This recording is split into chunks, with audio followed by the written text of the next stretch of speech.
ভারতের জনসংখ্যা চ্যাপ্টারের মাধ্যমিকের 2025 সালের একটি খুব গুরুত্বপূর্ণ ইম্পর্ট্যান্ট প্রশ্ন, ভারতে অসম জনবন্টনের কারণগুলি আলোচনা করো। এই প্রশ্নের উত্তরটা আমি লিখেছি বা লেখা আছে। তো এখানে কোনগুলো লিখবে গুরুত্বপূর্ণ বিষয় সেগুলো একটু বলে নিই, এবং এই লেখাটা আমি ডেসক্রিপশনে দিয়ে দেবো, দেখে নেবে, বা এখন তো দেখতেই পাচ্ছ। ভারতে অসম জনবন্টনের কারণগুলো প্রথমেই আমি ক প্রাকৃতিক কারণ দিয়েছি, খ অর্থনৈতিক কারণ দিয়েছি। ক প্রাকৃতিক কারণ, এরপরে আছে খ অর্থনৈতিক কারণ। প্রাকৃতিক কারণের 4টে ভাগ আছে। আসলে এটা এইচএসের জন্য, উচ্চ মাধ্যমিকের জন্য। ক্লাস 10-এর জন্য এরকম প্রাকৃতিক কারণ পয়েন্ট করবে না। এই ইন্ট্রোডাকশন লেখার পর 1 নাম্বার ভূমিরূপ, 2 নাম্বার জলবায়ু, 3 নাম্বার মৃত্তিকা, এইভাবে উল্টে দিচ্ছে। দেখো, অর্থনৈতিক কারণ কোথায় আছে? এখানে। আবার 1 দিয়েছি খনিজ সম্পদ উত্তোলন, 2 দেখো কৃষিকার্য।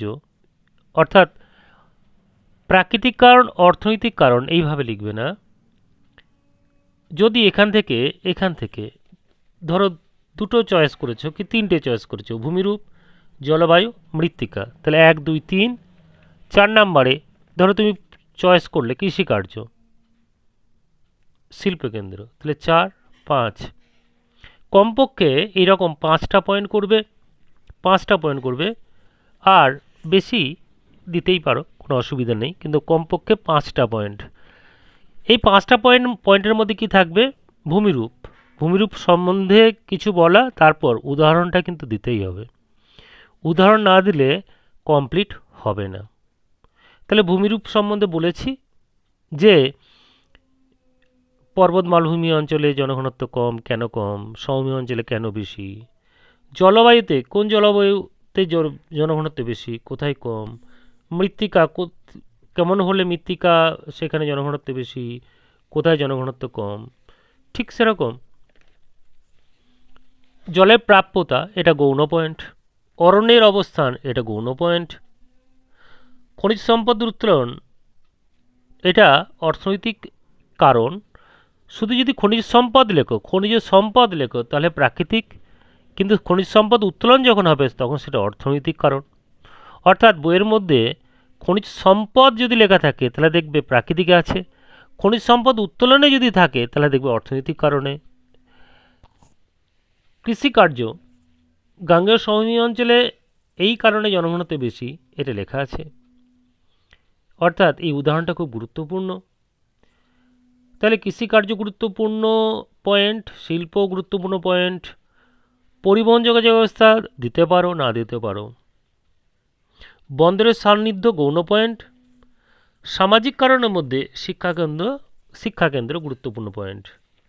বাকিগুলো যেগুলো আছে, ধর্মীয় স্থান, স্বাস্থ্যকেন্দ্র, পর্যটন কেন্দ্র, রাজনৈতিক কারণ, এগুলো না দিলেও কোনো অসুবিধা নেই। মনে রাখবে 5টা কারণ লেখো, 6টা কারণ লেখো, আর 7টা কারণ লেখো। লাস্টে বলবে উপরিউক্ত কারণগুলো ছাড়াও অন্যান্য কারণগুলো ভারতের অসম জনবন্টনের প্রভাব বিস্তার করে। যেগুলো দিচ্ছ না সেগুলো লিখে দেবে। কি দিচ্ছ না? জলের প্রাপ্যতা, তাহলে উপরোক্ত কারণগুলো ছাড়াও ভারতের অসম জনবন্টনের অন্যান্য কারণগুলি যেগুলো প্রভাব বিস্তার করে সেগুলি হলো জলের প্রাপ্যতা, অরণ্যের অবস্থান, বন্দরের সান্নিধ্য, ধর্মীয় স্থান, স্বাস্থ্যকেন্দ্র প্রভৃতি। এটা সিদ্ধান্ত বা কনক্লুশন হবে। আর ভূমিকা তো প্রথমে দেওয়া আছে, তাহলে 5টা পয়েন্ট অবশ্যই লিখবে। 1 2 3 4 5 করে, এখানে প্রাকৃতিক কারণ, অর্থনৈতিক কারণ এইভাবে দেওয়া আছে, এরকম করে লেখার দরকার নেই। যদি প্রশ্ন আসে ভারতের অসম জনবন্টনের প্রাকৃতিক কারণগুলো আলোচনা করো, যদি দেয় না, কোনো দিন মাধ্যমিকে দেয় না, দেবেও না আশা করছি। যদি দেয় প্রাকৃতিক কারণ, তাহলে প্রাকৃতিক কারণ করে দেওয়া আছে 5টা পয়েন্ট, অর্থনৈতিক কারণ 5টা পয়েন্ট করে দেওয়া আছে, তখন লিখবে। ঠিক আছে, ওকে, বাই।